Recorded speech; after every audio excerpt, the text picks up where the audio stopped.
Good morning students. Computer technology கணினி தொழில்நுட்பம்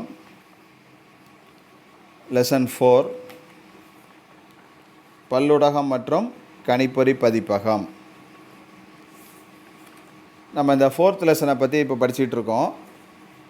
அதில் நம்ம லாஸ்ட் கிளாஸில் ஒரே ஒரு கொஸ்டின் மட்டும் படிச்சிருக்கோம். இன்றைக்கி அதோடைய தொடர்ச்சியாக நம்ம சில கேள்விகளை என்ன செய்வோம் பார்ப்போம். இப்போ நம்ம 2 மார்க் கொஸ்டினில் பார்ப்போம். ரெண்டாவது கொஸ்டின், பல்லூடக கூறுகளை பட்டியலிடுக. கொஸ்டின் நம்பர் 2, பல்லூடக கூறுகளை பட்டியலிடுக.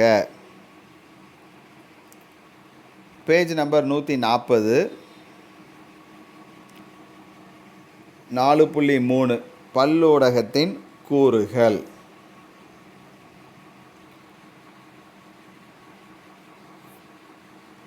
நான் வாசிக்க கவனிங்க. பல்லூடகம் உரை, நிழற்படம், ஒளி, அடுத்தது அதாவது ஆடியோ அந்த ஒளி, அடுத்தது வீடியோ ஒளி மற்றும் அசைவூட்டல் ஆகிய 5 முக்கிய கூறுகளை கொண்டுள்ளது. மொத்தம் 5 விஷயங்கள் சொல்கிறாங்க. அதில் உங்களுக்கு படம் 4.2 பல்லூடகத்தின் கூறுகள், அந்த படத்தில் பாருங்கள். Video, animation, audio, text, graphics, 5 விதமாக அந்த படம் போட்டு காமிச்சிருக்காங்களா இல்லையா? இந்த 5 தான் பல்லூடகத்தின் கூறுகள். நான் ஏற்கனவே மீடியானா என்னென்னு சொல்லியிருக்கோம், மல்டிமீடியானா என்னென்னு சொல்லி பார்த்தோம். அப்போ அந்த மல்டிமீடியாவுக்கு தேவையானது, அந்த மீடியாவுக்கு தேவையானது முக்கியமான கூறுகள் இந்த 5. அதில் 1 டெக்ஸ்ட்டு, உரை. மீடியா அப்படிங்கிறது என்னன்னு சொன்னோம், ஊடகம். பல்வேறு விதமான ஊடகங்கள் இருக்குது, அதனால தான் அதுக்கு பேர் மல்டிமீடியா. அதில் நமக்கு வீட்டில் டிவி, அது ஒரு மீடியா. வீட்டுக்கு வரும் செய்தித்தாள், நியூஸ் பேப்பர், அது ஒரு மீடியா. அடுத்தது நம்ம கம்ப்யூட்டர் மூலமாக இல்லை செல்ஃபோன் மூலமாக ஃபேஸ்புக்கில், யூடியூப்பில் சில தகவல்களை பெற்றுக்கொள்கிறோம், அது ஒரு மீடியா. இன்னும் சொல்ல போனீங்கன்னா வீட்டுக்கு விளம்பர பேப்பர்கள் வரும், அட்வர்டைஸ்மெண்ட் பேப்பர் வரும். இதெல்லாம் ஒரு துணி கடைக்கோ இல்லைன்னா ஒரு ஃப்ரிட்ஜு, வாஷிங் மிஷின் விற்கக்கூடிய ஒரு கடைக்கோ ஒரு விளம்பரம் வரலாம். அடுத்தது ஒரு செல்ஃபோன் கடைக்கு ஒரு விளம்பரம் வரலாம். புதிய ஷோரூம் ஒன்று திறந்திருக்கோம் அப்படின்னு சொல்லிட்டு அதுக்கு ஒரு விளம்பரத்துக்காக என்ன செய்யலாம், வீடுகளுக்கு நோட்டீஸ் கொடுப்பாங்க. இப்போ அந்த நோட்டீஸில் பார்த்தீங்கன்னா அதில் என்ன தெரியும், அந்த கடை பேர் எழுதியிருப்பாங்க, அந்த கடைக்கு ஒரு எம்பளம், ஒரு சிம்பல் போட்டிருப்பாங்க, அந்த கடை அட்ரஸ் எழுதப்பட்டு இருக்கும், அந்த கடையில் என்னென்ன பொருட்கள்லாம் இருக்குதுன்னு சொல்லி எழுதப்பட்டிருக்கோம். ஒரு சில இதில் அந்த பொருட்களுடைய விலைகளை என்ன செஞ்சுருப்பாங்க, குறித்து வச்சுருப்பாங்க. அப்போது அவங்க ஒரு தகவலை நமக்கு என்ன செய்கிறாங்க, தெரியப்படுத்துகிறாங்க. அப்போ அந்த இடத்துல அந்த பேப்பர், அந்த நோட்டீஸ், அந்த பிட் நோட்டீஸ், அது ஒரு ஊடகம்.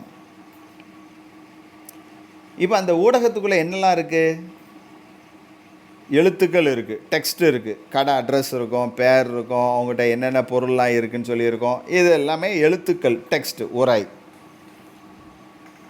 நிழற்படம், இமேஜ், படங்கள் இருக்கும். என்ன படம் இருக்கும், ஒருவேளை அவங்க கம்பெனி எம்பளம் இருக்கலாம், இல்லை ஒரு செல்ஃபோன் கடையோடைய விளம்பரத்துக்கு தாராங்கன்னு வச்சுக்கிடுவோமே, அப்போ அந்த செல்ஃபோனோடைய மாடல் போட்டு அந்த ஃபோட்டோ, அந்த செல்ஃபோனோடைய ஃபோட்டோ, அந்த இமேஜ், அந்த படம், அந்த நிழற்படம் அதில் இருக்கும். இருக்குமா இல்லையா? அப்போ அது ஒரு ஊடகம். அப்போ ஊடகம்ங்கிறது எதுனாலும் ஊடகம் தான். ஒரு தகவலை ஒருத்தர்கிட்ட இன்னொருத்தர்கிட்ட நம்ம பரிமாற்றம் செய்கிறோம் அப்படின்னா அது ஒரு ஊடகம். ஒரு 2 பேர் நின்று பேசுகிறாங்க. ஒருத்தர்கிட்ட இருந்து இன்னொருத்தர் ஒரு தகவலை கேட்டு தெரிந்து கொள்கிறார். ஊடகம், அது ஒரு ஊடகம். ஆடியோ, அதில் என்ன சத்தம் மட்டும் கேட்டுக்கிட்டே இருக்குது. அவர் ஒரு தகவலை என்ன செஞ்சுக்கிட்டே இருக்கார், இன்னொருத்தர்கிட்ட அதை சொல்லிக்கிட்டே இருக்கார். அது தகவல்கள்.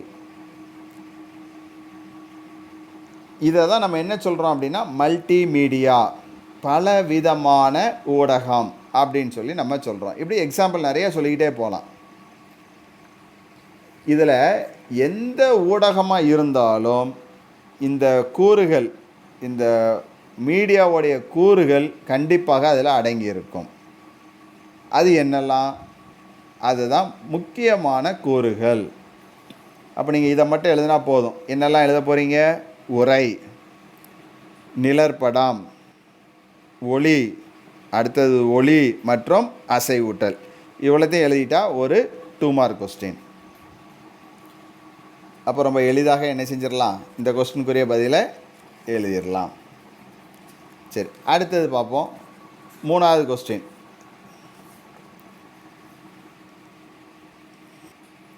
3வது கொஸ்டின், பல்லூடகத்தின் உரை கூறினை வகைப்படுத்துக. பல்லூடகத்தில் உரை, அதாவது டெக்ஸ்ட் கூறினை வகைப்படுத்துக. நம்ம ஏற்கனவே பல்லூடகத்தோடைய கூறுகள் 5 படித்தோம். டெக்ஸ்ட்டு, அனிமேஷன், ஒளி ஆடியோ, ஒளி வீடியோ, நிழற்படம் இமேஜ். அதில் இப்போ நம்ம படிக்க போகிற 3வது கொஸ்டின் என்ன அப்படின்னா, டெக்ஸ்ட்டை பற்றி சொல்லு. டெக்ஸ்டோடைய கூறினை வகைப்படுத்துக. டெக்ஸ்டோடைய கூறினை வகை, அதோடைய வகையை மட்டும் சொன்னால் போதுமானது. டெக்ஸ்ட்னால் என்னெல்லாம் கேட்கல, டெக்ஸ்டோடைய கூறினை வகைப்படுத்துக. சரி, நம்ம இப்போ அதுக்கு முன்னாடி அந்த டெக்ஸ்ட்டை பற்றி படிச்சுட்டு அதுக்கப்புறம் இதுக்குரிய இந்த கொஸ்டினுக்குரிய ஆன்சர் என்ன செய்வோம் பார்ப்போம். Page number 140 எடுத்துக்கிடுங்க. 4.3.1 உரை. டெக்ஸ்ட்டு. டெக்ஸ்ட்னா என்ன? எழுத்துக்கள். ஒன்றுக்கு மேற்பட்ட எழுத்துக்கள் சேர்ந்தது ஒரு வார்த்தை. ஒன்றுக்கு மேற்பட்ட வார்த்தை சேர்ந்தது ஒரு லைன் சொல்லுவோம். ஒன்றுக்கு மேற்பட்ட லைன்கள் சேர்ந்தது ஒரு பேராகிராஃப். பல பேராகிராஃப் சேர்ந்தது ஒரு கட்டுரை, ஒரு எஸ்ஸே அப்படின்னு சொல்லுவோம். இப்போ நம்ம அந்த டெக்ஸ்ட்டை பற்றி என்ன செய்வோம் பார்ப்போம். பல்லூடகத்தின் அடிப்படை கூறு டெக்ஸ்ட்.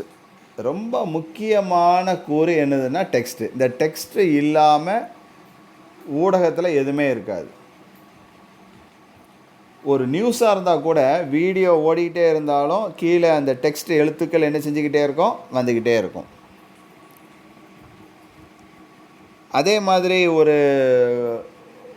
நீ ஒரு யூடியூப்பில் நீ ஒன்று பார்க்கணும், ஒரு வீடியோ பார்க்கணும் அப்படின்னா எழுத்துக்கள் மூலமாக தான் நீ டைப் பண்ணி அதை என்ன செய்வ, சர்ச் பண்ணி அந்த வீடியோவை நீ பெற்றுக்கொள்ள முடியும். அப்போது எந்த இடத்துலனாலும் எது ரொம்ப முக்கியமானது? டெக்ஸ்ட்டு ரொம்ப முக்கியமானது. அது எந்த லாங்குவேஜாக இருந்தாலும் பரவாயில்ல, ஆனால் அந்த டெக்ஸ்ட்டுங்கிறது ரொம்ப முக்கியம். அதுக்கு தான் எழுத படிக்க தெரியணும் அப்படின்னு சொல்லி அப்படி பேசுவாங்க. பேசுகிறதெல்லாம் கேட்டிருப்போம் நம்ம. அட்லீஸ்ட் எழுத படிக்கவாது உனக்கு தெரியட்டும் அப்படின்னு சொல்லுவாங்க. பஸ் ஏற போகிறோம், பஸ்ஸில் போர்டில் அந்த பேரை எழுத தெரியணும். அது எழுதியிருக்கிற அந்த எழுத்துக்கள் நமக்கு என்ன செய்யணும், புரியணும். புரிஞ்சாதான் அது எந்த இடத்துக்கு போகுது அப்படின்னு சொல்லிட்டு நமக்கு தெரிஞ்சு நம்ம அந்த பஸ்ஸில் என்ன செய்வோம், ஏறுவோம். அப்போ எழுத்துக்கள் ரொம்ப முக்கியமானது. படிக்கிறதுலேருந்து நியூஸ் வாசிக்கிறது, நியூஸ் கேட்குறதா இருந்தாலும் சரி, இல்லை ஒரு செய்தித்தாளை படிக்கிறதா இருந்தாலும் சரி, அந்த எல்லா இடத்துலையும் எழுத்துக்கள் இல்லாமல் இருக்காது. ஒரு படம் இருக்குது, அந்த இமேஜை விளக்கி சொல்லணும், எக்ஸ்பிளைன் பண்ணணும் அப்படின்னா எழுத்துக்கள் மூலமாக தான் நம்ம அதை என்ன செய்ய முடியும், எக்ஸ்பிளைன் பண்ண முடியும். அப்போ ஒரு படமும் அந்த எழுத்தும் இருந்தால் நமக்கு ரொம்ப எளிதாக அது என்ன செய்ய முடியும், நம்மளால் புரிந்து கொள்ள முடியும். இப்போ நம்ம எழுத்துக்களை பார்ப்போம். உரை 140வது பக்கம். பல்லூடகத்தின் அடிப்படை கூறு உரையாகும். மற்ற பிற நபர்களுடன் தகவல் தொடர்பிற்கான மிகவும் பொதுவான வழி இது ஆகும். இன்னொருத்தர்கிட்ட தகவல் தொடர்பு கொள்வதற்கு மிகவும் பொதுவான வழி எது? இந்த உரை. முன்னாடிலாம் லெட்ரு எழுதுவாங்க. இங்கேருந்து சென்னைக்கு எழுதணும் அப்படின்னா லெட்ரு எழுதி அதை போஸ்ட் பாக்ஸில் போடுவாங்க. போட்டால் அந்த லெட்ரு அங்கே போய் ஒரு வாரம் கழித்து போய் சேரும், சென்னைக்கு போகணும் அப்படின்னா. அதே இது பக்கத்து ஊர்களுக்கெல்லாம் இன்றைக்கி போட்டால் நாளைக்கு போயிடும். கொஞ்சம் தூரத்து இடத்துக்கெலாம் 3 நாள் 4 நாள் 1 வாரம் வரைக்கும் ஆகும். இங்கேருந்து நம்ம மும்பைக்கு ஒரு லெட்ரு போடுறோம் அப்படின்னா அது ஒரு 10 நாள் கூட ஆகலாம். அந்த லெட்டரில் நம்ம என்ன செய்வோம், எழுதுகிறோம். இங்கே உள்ள விஷயங்கள், ஒரு சுக செய்தியை கேட்டு எழுதலாம், ஏதோ ஒரு விஷயம். ஒரு தகவலை இன்னொரு இடத்துக்கு நம்ம என்ன செய்கிறோம், கொண்டு செல்கிறோம். அதுக்கு முக்கியமான பங்கு வகிக்கிறது எது? இந்த டெக்ஸ்ட்டு, இந்த உரை. அதாவது தகவல் தொடர்பிற்கான மிகவும் பொதுவான ஒரு வழி இந்த டெக்ஸ்ட் ஆகும். நிழற்படம், ஒளி மற்றும் வரைகலை ஆகியவற்றை பல்லூடகம் உள்ளடக்கியது என்ற போதிலும் பல்லூடகத்தில் பயன்படுத்தக்கூடிய அடிப்படை கூறு உரை ஆகும். பொதுவாக ஊடகத்தில் இமேஜ் இருக்கலாம், ஆடியோ இருக்கலாம், வீடியோ இருக்கலாம், என்ன இருந்தாலும் முக்கியமாக நமக்கு பயன்படுத்தக்கூடிய அடிப்படை கூறு என்னது? டெக்ஸ்ட்டு. ஆடியோ இருந்தாலும் சரி, வீடியோ இருந்தாலும் சரி, அந்த எழுத்து இருந்தால் மட்டும்தான் அது என்ன செய்யும், முழுமையடையும். இல்லைன்னா ரொம்ப எளிதாக புரியும்.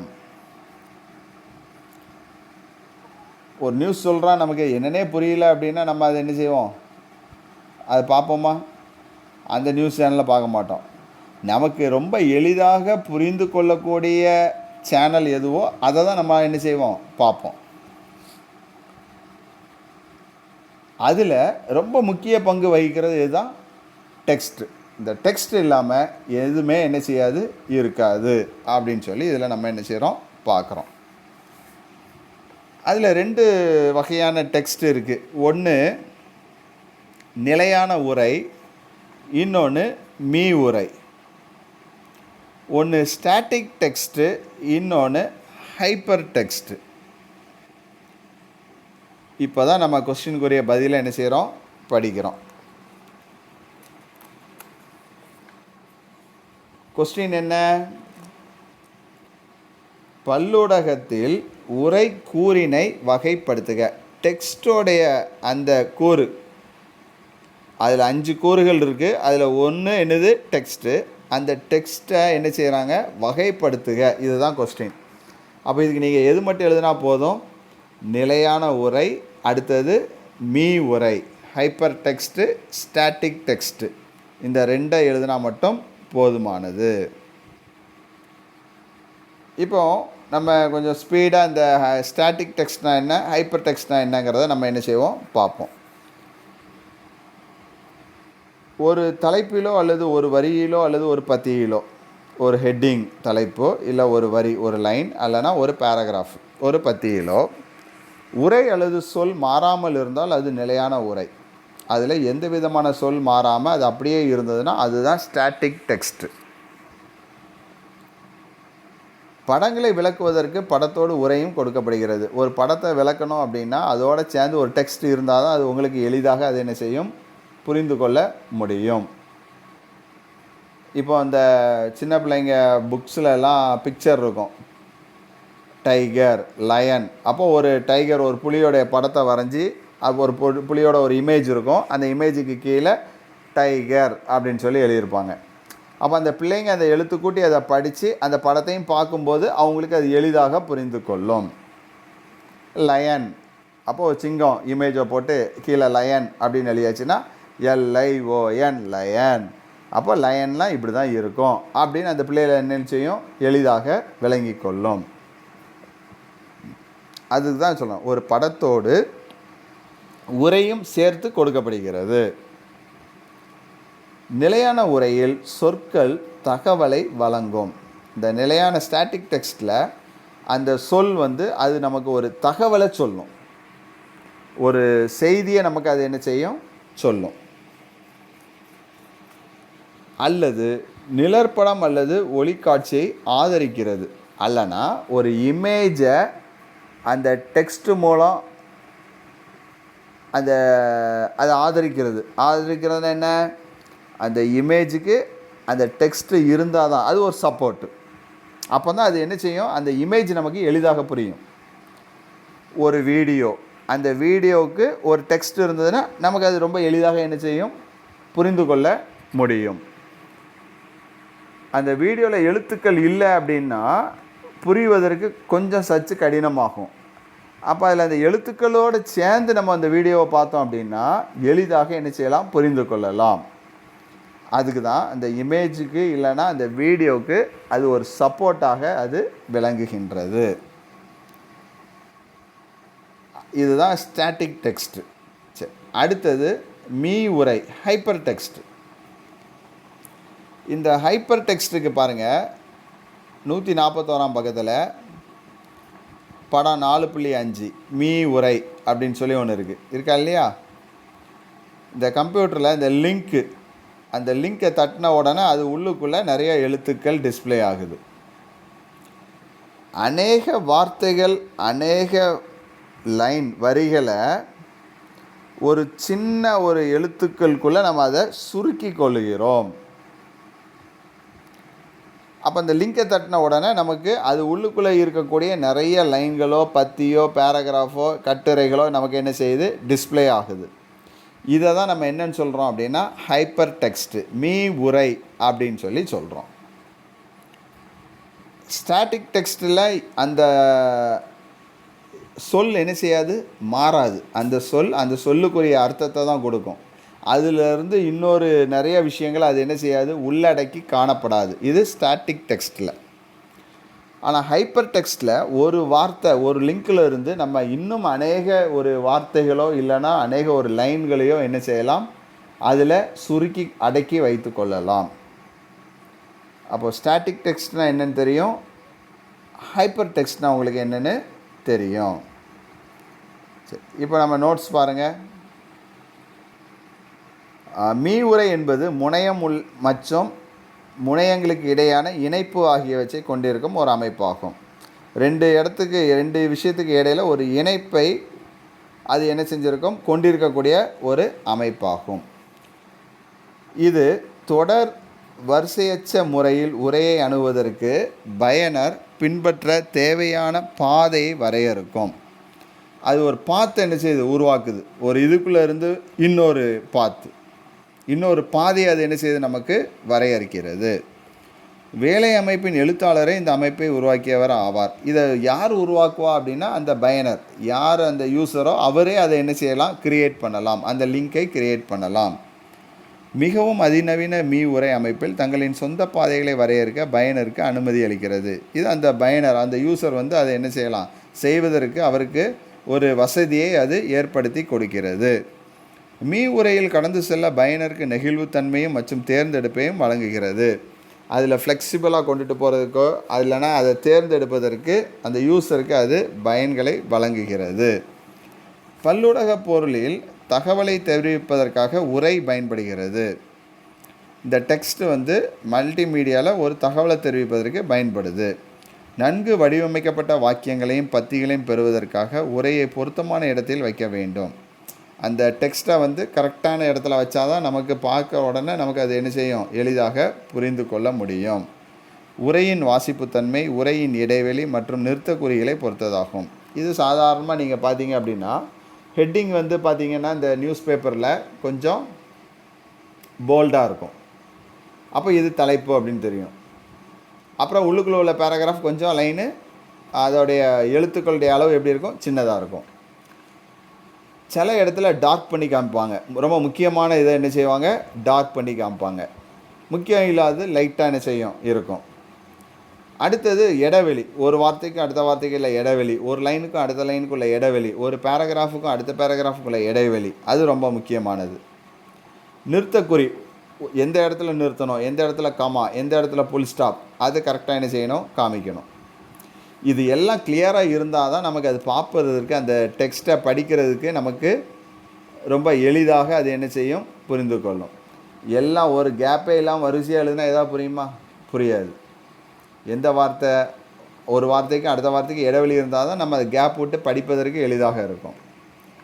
ஒரு லைனுக்கும் அடுத்த லைனுக்கும் வித்தியாசம் தெரியணும், ஒரு பேராகிராஃபுக்கும் அடுத்த பேராகிராஃபுக்கும் வித்தியாசம் தெரியணும். அதை தான் இதில் சொல்லப்பட்டிருக்கு.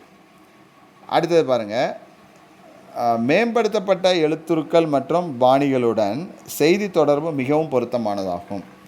நம்ம இந்த லெட்டருடைய ஸ்டைல்களை என்ன செய்யலாம், மாற்றலாம். அதோடைய அளவை கூட்டலாம், குறைக்கலாம்.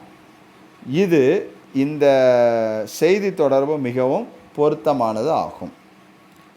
நம்ம அதை அப்படி மாற்றினோம் அப்படின்னா பார்க்குறதுக்கு, படிக்கிறதுக்கு ரொம்ப எளிதாக அது இருக்கும்.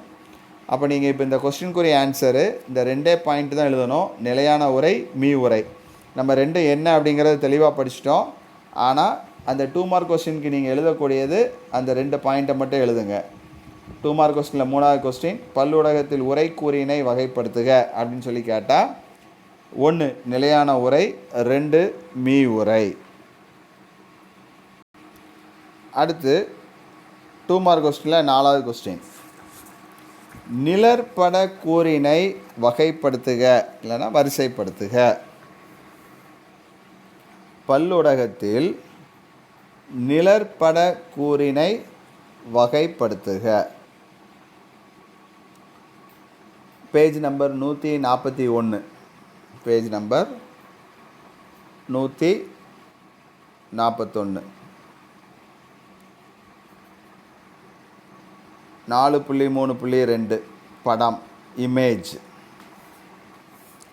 நம்ம டெக்ஸ்ட்டை பார்த்துருக்கோம்.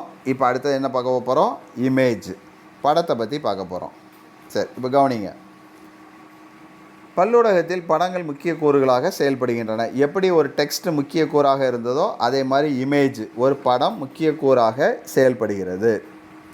கணினியில் இந்த படங்களை பிட்மேப் அல்லது செவ்வகப்படி படம் மற்றும் வெக்டார் படங்கள் என 2 வகையில் உருவாக்கலாம். பிட்மேப்புன்னு சொல்லலாம், இல்லை ராஸ்டர் இமேஜ்னு சொல்லலாம், ரெண்டுமே ஒன்று தான். மற்றும் வெக்டார் படம் 2 விதமாக பிரிக்கும். இது நம்ம ஏற்கனவே முந்தின பாடத்தில் படிச்சிருக்கோம். பிட்மேப்னா எப்படி இருக்கும், வெக்டார் படம்லாம் எப்படி இருக்கும் அப்படின்னு சொல்லி பார்த்துருக்கோம். பிட்மேப் அப்படின்னா எப்படி இருக்கும், புள்ளி புள்ளி புள்ளி புள்ளியாக ஒரு இதை என்ன செய்யும், அந்த படத்தை அது உருவாக்கும்னு சொல்லி பார்த்தோம்.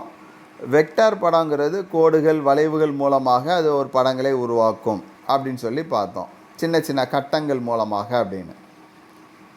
இந்த பிட்மேப்புக்கும் வெக்டார் படத்துக்கும் உள்ள வேறுபாடு படிக்கும்போது வெக்டார் படங்கள் தான் ரொம்ப தெளிவாக இருக்கும்னு சொல்லி சொன்னோம். அதாவது அதை விரிவுபடுத்தி அந்த ஜூம் பண்ணி பார்த்தோம் அப்படின்னா அதோடைய இமேஜ் வந்து எந்த விதமான மாறுதலும் இல்லாமல் அந்த படம் விரிவடைந்து காணப்படும். ஆனால் பிட்மேப்பில் அலசலாக தெரியும் அப்படின்னு சொல்லி நம்ம படித்தோம். அதனால் உங்களுக்கு ஏற்கனவே இப்போ பிட்மேப்னா என்ன, வெக்டார் படங்கள்னால் என்ன அப்படிங்கிறது உங்களுக்கு நல்லா தெரியும். இப்போ இவங்க கொஸ்டின் கேட்குறது என்ன அப்படின்னா, இந்த நிழற்பட கூறினை வகைப்படுத்துக, அதோடைய வகைகள் என்ன. 2 பாயிண்ட்டு தான், பிட்மேப் அல்லது செவ்வக படம் நம்பர் 1, நம்பர் 2 வெக்டார் படம். இந்த 2ஐயும் நீ எழுதினாலே போதுமானது. இது ஒரு 2 மார்க் கொஸ்டின். அப்போ இந்த பாடத்தில் 2 மார்க் கொஸ்டின் எல்லாம் ரொம்ப சிம்பிளான கொஸ்டின் தான். அந்த கேள்வியை புரிஞ்சு நம்ம ரொம்ப எளிதாக என்ன செய்யலாம், எழுதிடலாம். கொஸ்டின் என்ன கேட்காங்க, பல்லூடகத்தில் நிழற்பட கூறினை வகைப்படுத்துக. அப்போ நம்பர் 1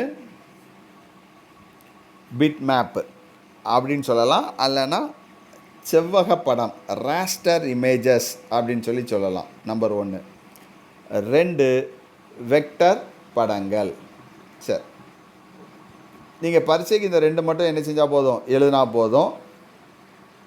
நம்ம பிட் மேப்னா என்ன, வெக்டர் படம்னா என்ன அப்படிங்கிறத நம்ம என்ன செய்வோம், கொஞ்சம் டீட்டெயிலாக பார்ப்போம். Page number 141 எடுத்துக்கிடுங்க.